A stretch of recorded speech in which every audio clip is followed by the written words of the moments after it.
Bonjour et bienvenue dans cet épisode 8 de Apprendre avec Shrimp. Aujourd'hui, je vais vous conter une histoire. Il était une fois, dans le dur monde de la programmation, quelqu'un qui voulait aborder les bases de données. Sauf que les bases de données, avant de pouvoir les pratiquer, il faut faire énormément de théorie. Alors Shrimp va s'occuper de ne pas faire de code cette semaine, ni la semaine prochaine d'ailleurs, pour pouvoir expliquer ce que sont les bases de données dans la théorie. Pour ce faire, cet épisode 8 va être séparé en deux parties. Une partie avec beaucoup de théories et des schémas, et une seconde partie avec ce qu'on appelle des requêtes, et donc là ça va un peu plus ressembler à du code. Donc bon courage, bonne histoire, et moi je vous dis à la semaine prochaine. Apprendre avec Shrimp. Donc, comme l'a dit Christophe lors de l'introduction, on va pas faire du code cette semaine, on va voir les bases de données en théorie. Alors ça va être un cours un peu studieux, un peu comme quand j'avais fait les formulaires en HTML, mais là ça va être encore plus en théorie, parce que je vais faire des super slides, des super images, tout ça, waouh, ça va être trop cool. Mais on va voir aussi comment gérer les bases de données, et ça du coup on va utiliser ce qu'on appelle un SGBD. Je vais expliquer après ce que c'est, et c'est pour gérer la base de données, pour faire des requêtes. Donc on va voir tout ça dans cet épisode, et encore cet épisode, ce double épisode, parce que quand il y en a deux, il y en a plus, et forcément, c'est mieux.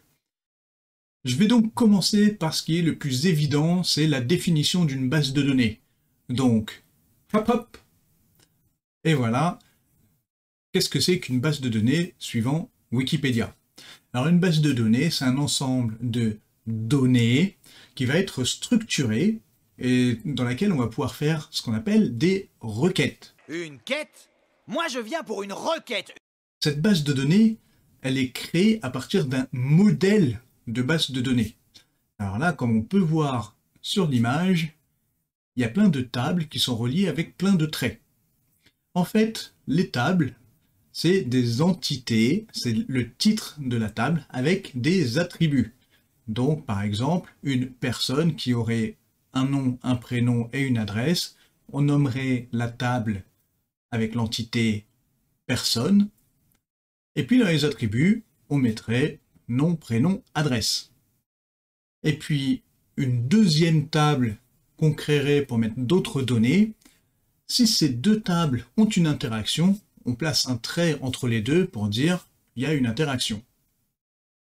Alors bien entendu, avant de créer une base de données avec autant d'informations, on va déjà commencer petit à petit, on va créer une table, puis deux tables, puis trois tables, etc. etc. On va l'étoffer, mais on ne crée pas automatiquement une base de données avec autant de tables. Pour créer une base de données, il faut déjà choisir son moteur. Un peu comme si on choisissait notre langage de programmation. En allant sur Google et en sélectionnant le classement des bases de données, on obtient ce graphique. Alors, on voit bien que les premiers, c'est Oracle et MySQL. Oracle sert surtout pour les applications style Java, et MySQL sert surtout pour les applications Internet. Et ça tombe bien, c'est ce qui nous intéresse. On voit ensuite dans la liste, on peut très bien trouver Excel ou encore Microsoft Access, qui sont les plus connus du public. On ne va pas s'attarder dessus, il ne faut pas connaître la liste par cœur. Mais bon, juste pour dire que MySQL qu'on va choisir, il est quand même dans le top 5, quoi. Maintenant qu'on a choisi notre moteur qui est MySQL, il faut sélectionner notre SGBD. Notre système de gestion de base de données. Pour faire court, c'est ce qui va être l'interface entre les données brutes et l'utilisateur. Donc en fait, nous. On va pouvoir faire des requêtes en SQL. Donc le SQL, c'est juste un langage, comme c'était un langage de programmation, qui permet de faire des requêtes. N'est-ce pas, Shrek? Une quête? Moi je viens pour une requête. Bon, on va peut-être pas relancer l'extrait à chaque fois, hein. Bon, alors le SQL, il a à peu près cette tête-là. Voilà, un petit peu de requêtes, des select, des updates, des delete, il y a tout un tas de sortes de requêtes, et on va voir ça plutôt à la fin de la vidéo quand même, histoire de digérer un peu la structure de la base de données. Et en parlant de structure, on va tout de suite aborder la base de données en passant par phpMyAdmin, notre SGBD fourni avec WAMP. Donc, hop, c'est parti! Pour ouvrir phpMyAdmin, on va sur notre navigateur Internet et on tape dans la barre d'adresse 127.0.0.1, entrée, et là sur l'écran, un petit peu en bas à droite, on a un lien vers phpMyAdmin 5.1.1. On clique dessus, et là on a directement la page d'accueil de phpMyAdmin. Alors on peut aussi passer sur l'icône de WAMP qui se situe en bas à droite de l'écran. Voilà, comme sur l'image. On fait un clic droit sur l'icône, on fait phpMyAdmin et phpMyAdmin 5.1.1. Alors on peut prendre une version précédente de phpMyAdmin, mais bon, pourquoi se priver de la version la plus récente? Donc on va sur la page d'accueil de phpMyAdmin, et là on voit que automatiquement c'est noté root en utilisateur et aucun mot de passe. Par défaut, lors de l'installation, le nom d'utilisateur c'est root et le mot de passe, il n'y en a aucun. Donc là on peut directement entrer dans phpMyAdmin et cliquer sur exécuter. Alors on arrive sur un écran séparé en deux avec à gauche tout un tas d'informations sur la structure de la base de données et à droite toutes les informations de la base de données. Donc à gauche, c'est plutôt un menu de navigation et à droite, un menu d'information. On va déjà commencer par modifier le mot de passe parce qu'au niveau sécurité, c'est très important de changer les mots de passe, surtout quand il est vide. Donc on va cliquer sur changer le mot de passe et on va changer le mot de passe. Moi, pour info, je vais utiliser root comme mot de passe. Alors c'est pas ce qu'il y a de plus sécurisant, mais au moins ça permet de ne pas laisser à vide, et puis bon, ça me permet de ne pas l'oublier, c'est juste un exercice. Toi tu peux le changer en quelque chose de beaucoup plus complexe, oublie pas de le noter dans un coin, soit sur papier ou soit dans ta tête, pour pouvoir te connecter plus tard à cette base de données. On a modifié notre mot de passe pour accéder à la base de données, et maintenant on peut créer notre propre base de données. Sauf que pour le moment, en fait, on ne sait pas du tout comment faire, on ne sait pas non plus quoi créer. Donc là, on va passer en retrait un petit peu et on va faire vraiment de la théorie sur comment créer une base de données sur le papier à partir du formulaire qu'on a vu lors de l'épisode 7. Allez, c'est parti! Pour rappel, l'épisode 7 contenait ça comme formulaire. Donc on retrouve le nom, le prénom, le mot de passe, le mail, l'année de naissance, le sexe et puis quelques hobbies. Donc comme on a vu lors de la présentation de la base de données, on va créer une table avec un titre évocateur qu'on va appeler utilisateur.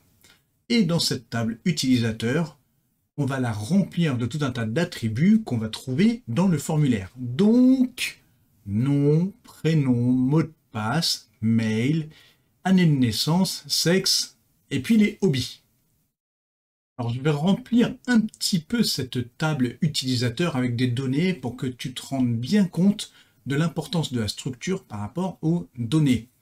Donc là, je rentre des données totalement vraiment aléatoires. La première ligne de Toto Tartampion, le mot de passe, le mail toto@toto.fr, année de naissance 1950, sexe masculin, il aime programmer, il aime jouer, mais il n'aime pas travailler. Je fais une deuxième ligne, je fais une troisième ligne. Voilà à quoi ça ressemble, une base de données avec des données à l'intérieur. Maintenant, on va voir pour créer une deuxième table, et là, on va séparer utilisateur et sexe. Donc, masculin et féminin vont avoir vraiment une table séparée. Donc, on va créer une table sexe avec un libellé qui va contenir soit féminin, soit masculin, et une lettre, donc F pour féminin et M pour masculin. Et puis on va faire le lien entre les deux. Donc avant de tirer un super trait entre utilisateur et sexe, on va d'abord réfléchir à comment ce lien se fait. Pour faire le lien entre utilisateur et sexe, il faut un lien de référence. Et comme on a vu lors du formulaire pour faire des références, rien de mieux qu'un identifiant. Donc on va rajouter un ID dans la table sexe. Et du coup, dans la table utilisateur, le sexe fera référence à l'ID qu'il y a dans la table sexe. Donc on va changer sexe, le nom, dans la table utilisateur pour qu'il soit un petit peu plus percutant au niveau de la lecture et on va le nommer ID underscore sexe. Et du coup, ces données-là seront identiques et feront le lien entre les deux tables. Là, on peut enfin tracer notre trait.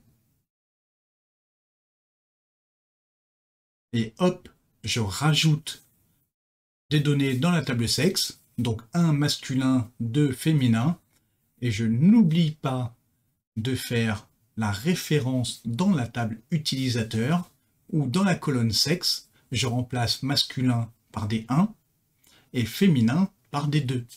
Et voilà ce que ça donne. On va faire exactement la même chose pour les hobbies. On va créer une table hobby avec programmer, jouer, travailler. On va faire les liens, donc il y aura 3 traits entre la table utilisateur et la table hobby. Sauf que c'est impossible. En base de données, il ne peut exister qu'un seul lien entre deux tables. Donc ce schéma-là n'est absolument pas possible. À la place, on va créer des identifiants. Donc on va créer dans la table utilisateur un ID underscore hobby. Et puis dans la table hobby, on va créer un identifiant. Et on va lier les deux tables, utilisateur et hobby. Sauf que là aussi, on va se heurter à un problème. C'est que si je demande à un utilisateur de sélectionner un identifiant de hobby, en fait, il ne va pas me sélectionner juste un hobby en disant « je veux juste aimer programmer ». Non, en fait, il faut prévoir toutes les combinaisons de hobbies possibles avec ce modèle-là. Par exemple, voilà l'idée des données qu'il pourrait y avoir dans cette table avec un identifiant ID hobby. On voit bien que déjà à 3 hobbies, il y a déjà pas mal de lignes. Alors si on en rajoute une dizaine, mais ça va juste être ingérable. À la place, on va utiliser plutôt une table intermédiaire qui va faire le lien entre utilisateur et hobby. Donc on va pouvoir faire pour un utilisateur avoir plusieurs hobbies et pour un hobby, il peut être attaché à plusieurs utilisateurs.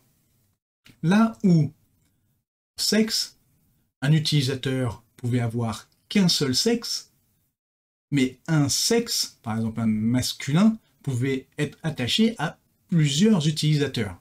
Donc ça, ce type de lien-là, ça marche. D'un côté, on n'a qu'une seule possibilité, et de l'autre, on en a plusieurs. Utilisateur, sexe. Là, pour les hobbies, il peut y avoir 10 000 combinaisons différentes. Donc on va utiliser cette table qui va faire le lien entre utilisateur et hobby, et d'un côté, on va mettre l'identifiant de l'utilisateur, et de l'autre, l'identifiant du hobby. Et c'est cette combinaison des deux qui va faire que un utilisateur va pouvoir avoir un hobby. Du coup, dans cette table-là, on va pouvoir avoir par exemple l'utilisateur 1 qui sera rattaché à l'hobby numéro 1 et l'utilisateur 1 qui sera rattaché au hobby numéro 2, par exemple. Du coup, on n'a plus besoin de l'information du hobby dans la table utilisateur. C'est vraiment la table de lien qui va lier les deux tables, utilisateur et hobby. Donc on supprime toute référence à hobby dans la table utilisateur. Et voilà ce que ça donne au niveau du schéma. Là, j'ai inversé un petit peu les tables pour éviter que les traits ne se croisent. Et voilà le schéma de notre base de données sur laquelle on va pouvoir travailler dans PHP-MyAdmin. De retour sur PHP-MyAdmin, on va s'intéresser à ce qu'il y a à l'écran. Donc dans la partie gauche, il y a la partie navigation et dans la partie droite, la partie information. La partie information, on voit plusieurs onglets sur le haut de l'écran. C'est un petit peu compliqué pour le moment parce qu'on ne sait absolument pas à quoi ça correspond et j'ai envie de dire tant mieux parce qu'on ne va pas du tout s'y intéresser pour le moment. À la place, on va s'intéresser à la partie qu'il y a à gauche avec créer base de données. Et on va cliquer dessus pour créer notre propre base de données avec les informations du formulaire. On arrive sur un écran, donc sur la partie de droite, avec un input petit texte avec le nom de la base de données qu'on veut créer, et puis une liste déroulante avec tout un tas de choix possibles qui s'appelle l'interclassement. L'interclassement, c'est comment va être géré les chaînes de caractères dans la base de données. Est-ce qu'il va prendre en compte les accents? Est-ce qu'il va prendre en compte les minuscules et les majuscules? Et puis l'ordre, s'il va suivre l'ordre A, B, C, D, E, F, G, H, ou est-ce qu'il va suivre un autre ordre qu'on aura déterminé en sélectionnant une de ces options. Alors pour le moment, on va juste laisser latin, swedish, CI. CI pour case insensitive, qui veut dire qu'il ne va pas s'occuper des majuscules ou des minuscules. Pour lui, ce sera exactement la même chose. Dans le input petit texte, on va noter AAS et on va faire créer, voilà, notre base de données AAS est créée. Alors on voit bien sur la partie gauche de l'écran qu'il y a donc AAS d'ajouter aux 4 autres bases de données qui existaient déjà. Ces bases de données qui existaient déjà, c'est des bases de fonctionnement de MySQL. C'est là où on va retenir tous les utilisateurs et leurs mots de passe, par exemple root et puis root, et tout un tas d'autres informations qui vont permettre à MySQL de fonctionner. Donc pour le moment, on n'y touche pas, et voire même en fait jamais. On n'y touche jamais à cette table-là, à moins d'y connaître vraiment quelque chose. Et même moi, à mon niveau, j'y touche pas. Sur la partie droite, il y a un input petit texte avec le nom de la table qu'on voudrait rajouter. Donc par exemple la table utilisateur. Et puis juste à côté, le nombre de attributs qu'on voudrait ajouter à cette table. Donc là, d'après le schéma, que je vais reprendre depuis le début sans faire les liens, et il y en a 9. Donc, on met utilisateur, 9, exécuter. On arrive sur notre premier vrai tableau de création de base de données avec tous les attributs. Alors là, ça peut paraître un petit peu bloc, mais en fait, tu vas voir au fur et à mesure des explications que la moitié des informations, en fait, t'en as pas besoin. On va commencer avec la première colonne qui s'appelle nom, qui va être en fait le nom de l'attribut. Donc par exemple, nom, prénom, adresse, mail, etc., etc. Donc là, pour le premier attribut de notre table utilisateur, on va utiliser nom. La deuxième colonne, avec les listes déroulantes, c'est le format qu'on veut donner à notre attribut. Par exemple, est-ce que ça va être une chaîne de caractères? Est-ce que ça va être un numéro? Est-ce que ça va être une date? Donc là, dans la liste déroulante, en règle générale, les 4 premiers sont les plus utilisés, mais par contre, ensuite, il peut y avoir un peu plus de détails, suivant vraiment la nécessité de notre base de données. Là, pour le moment, un nom, ça ne va pas être un numéro, donc ça ne va pas être un int, ça va être ce qu'on appelle un varchar, donc une variable avec des caractères, donc en fait une chaîne de caractères. Donc on va mettre varchar. La troisième, ce qu'on voit, c'est taille valeur. En fait, c'est la taille de la variable. On va mettre par exemple un nom avec 10 caractères. Et puis ensuite, on va mettre un nom avec 15 caractères. Bon, on va sélectionner le plus grand, donc on va mettre 15, dans cette valeur-là. Sauf que si après, il y a un nom avec une vingtaine de caractères, avec une vingtaine de lettres, eh ben, en fait, il ne va plus rentrer dans la base de données, et la base de données va nous renvoyer une erreur de retour en disant « Mais il est trop long ton nom, je ne peux pas le mettre dans un espace de 15 lettres. » Donc du coup, il vaut mieux prévoir un petit peu plus grand.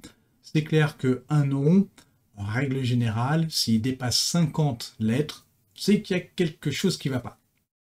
Ou alors qu'il est vraiment très long. Donc on va mettre 50 dans la taille valeur de nom. Ensuite, et c'est là où c'est le plus marrant, tout ce qui se situe à droite, donc valeur par défaut, interclassement, attribut, nul, index, AI, commentaire, etc., etc., en fait, c'est pas du tout utile à ce niveau-là. On va quand même rajouter un commentaire, juste histoire de dire, voilà, nom de l'utilisateur, et puis on va passer à l'attribut suivant qui est prénom. Donc prénom, pareil, ça sera un varchar, on va le limiter à 50 lettres, et puis le reste, eh ben, on n'a pas besoin de s'en occuper. On met quand même prénom de l'utilisateur en commentaire pour faire voir tout à l'heure comment ça fonctionne, et puis on passe à mot de passe, où on suit exactement le même schéma. Donc c'est un varchar, et là on va mettre plutôt 100, parce que comme montré dans l'exemple de l'épisode 7, le mot de passe, il est un petit peu long. Donc on va mettre 100 pour être tranquille.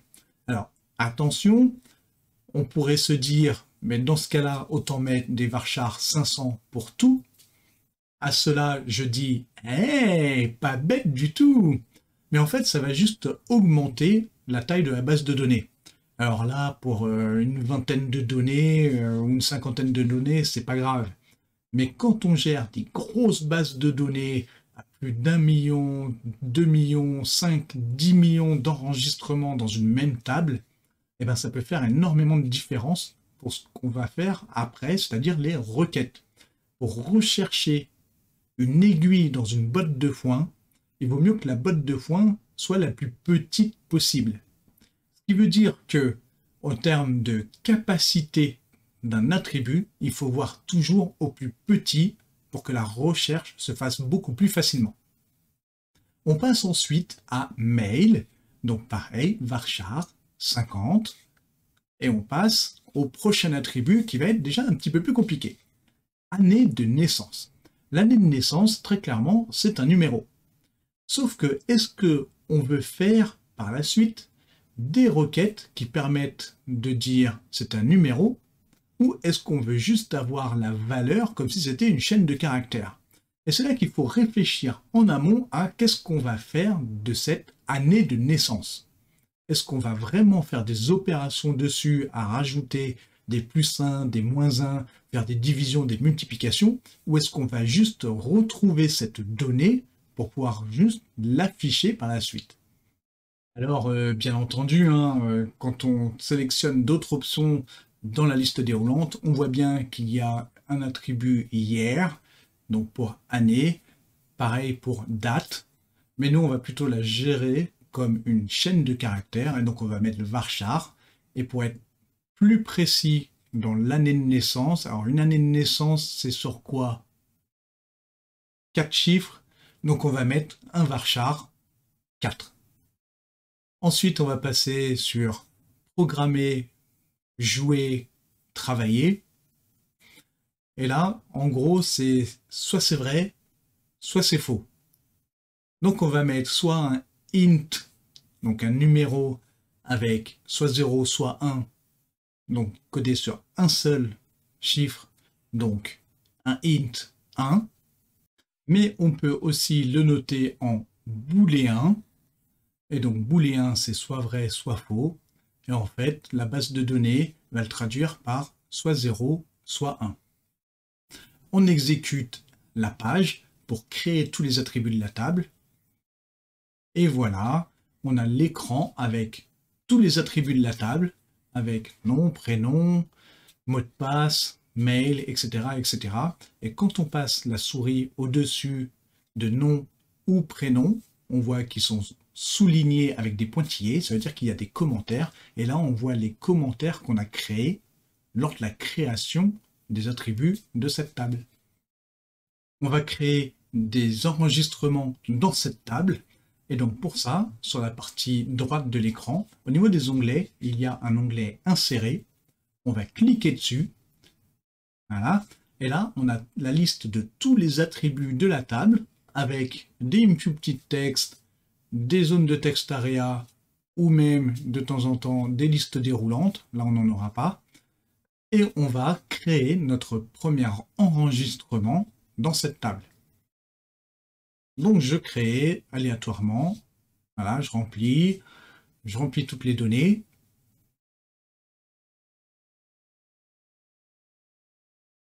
Et je fais exécuter pour créer cet enregistrement. Là, on arrive sur une page avec une requête d'insertion. Et donc là, c'est toutes les données qui ont été insérées dans cette table. Donc là, on arrive sur une page avec notre requête qui a été exécutée dans la page précédente. Donc là, on voit notre première requête d'insertion, insert into avec tout plein de valeurs. Mais ça, on verra comment la faire dans le prochain épisode de ce double épisode. On va insérer d'autres données. Donc on clique sur l'onglet Insérer et on remplit encore. Alors tu mets vraiment ce que tu veux dans tous les champs à partir du moment où ça respecte les attributs qu'on a notés lors de la création de cette table. On crée des valeurs, on fait exécuter, on recrée une troisième ligne, on ajoute des valeurs, on fait exécuter. Donc là, on a créé 3 utilisateurs dans notre table, et pour les voir, on clique sur l'onglet « Parcourir » de l'écran de droite. Voilà, on a nos 3 lignes. Alors, on peut cliquer sur l'onglet « Parcourir » ou sinon, on peut utiliser l'écran de navigation à gauche. Donc là, on va cliquer sur la petite maison qui va nous permettre d'arriver sur la page d'accueil de PHPMyAdmin. Et là, si on clique sur la petite icône de la table utilisateur, ça nous renvoie vers la structure. Et si on clique sur le nom de la table utilisateur, ça nous renvoie vers les données. On va maintenant créer la table sexe et le lien qu'il y a entre la table utilisateur et la table sexe. Donc on va déjà modifier l'attribut sexe de la table utilisateur et on va le nommer id_sexe. Alors bien entendu, c'est un identifiant, ce sera plus un varchar 20. Donc on va modifier en int 5. 5, ça veut dire qu'il y aurait 5 chiffres, ça veut dire qu'il y aurait 10 000 possibilités de sexe. Ça fait un peu beaucoup, hein. On va mettre 4. Ça veut dire qu'il y aurait 1000 possibilités de sexe. Bon, on va mettre 3. Il y aurait 100 possibilités. Bon, on va laisser 3. Et puis la suite, c'est juste une création de table, comme on a fait pour la table utilisateur. Donc là, pour le moment, je te laisse tranquille avec un petit fond de musique, et puis je te reprends une fois que la table sexe a été créée.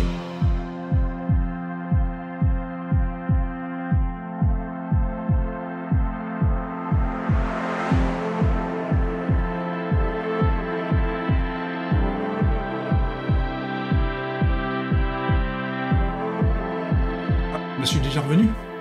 Ah bah oui, l'identifiant. La table sexe, elle a un identifiant qui sera unique.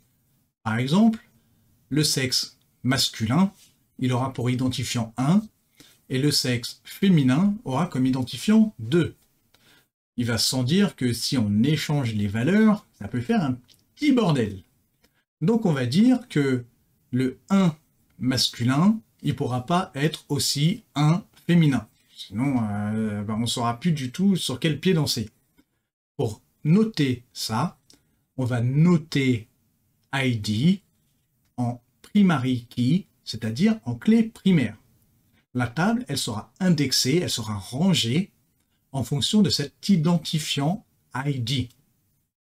Et pour ensuite parfaire la table, on va noter l'ID en AI, c'est-à-dire en auto-incrémente.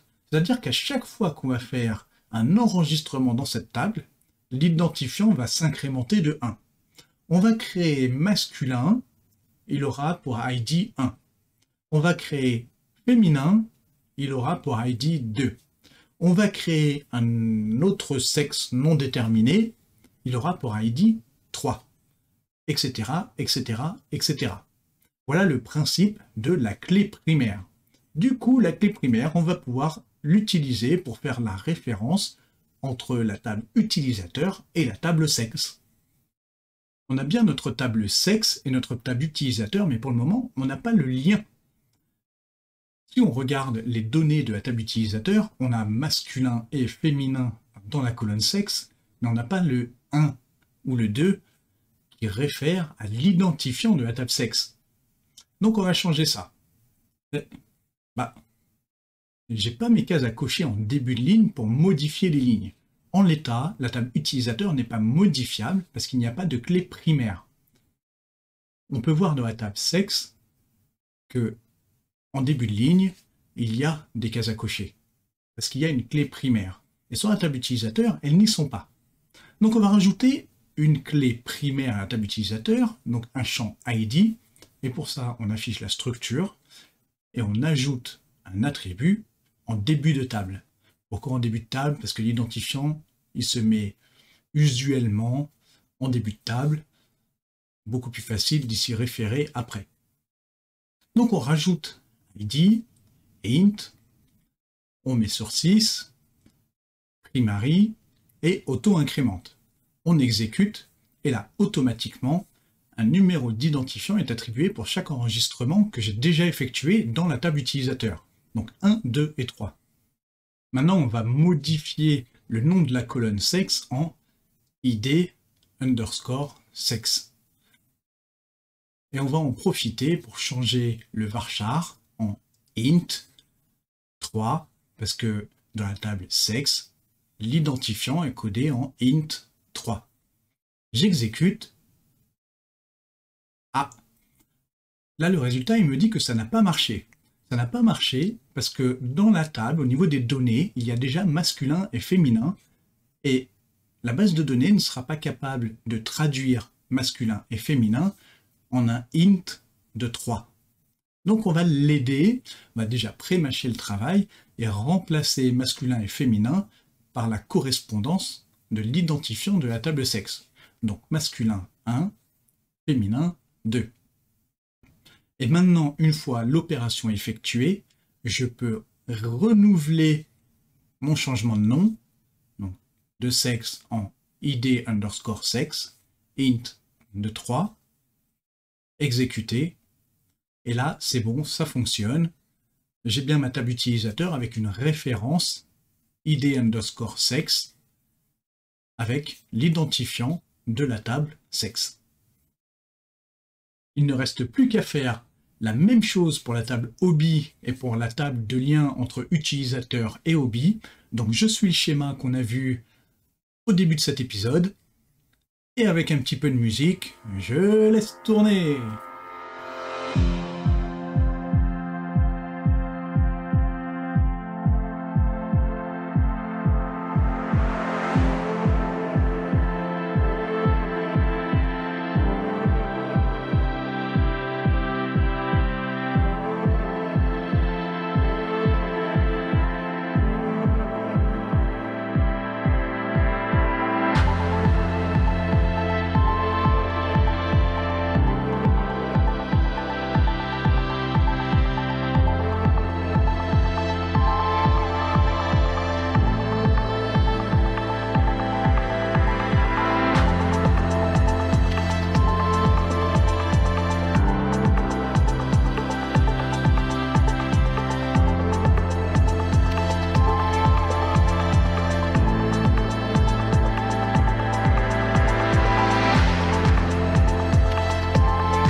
Et voilà ce qui boucle la première partie sur les bases de données concernant la structure. La prochaine partie, je vais aborder les requêtes. Une quête? Moi je Non, viens... non, j'ai dit Shrek, c'est fini. Donc je vais voir les requêtes, donc les select, les insert, les delete, les update. Je vais voir tout ça en détail, directement dans PHP-MyAdmin. Et puis lors de l'épisode 9, on pourra faire les requêtes directement en PHP. Donc, à tout de suite pour la deuxième partie. Bye bye.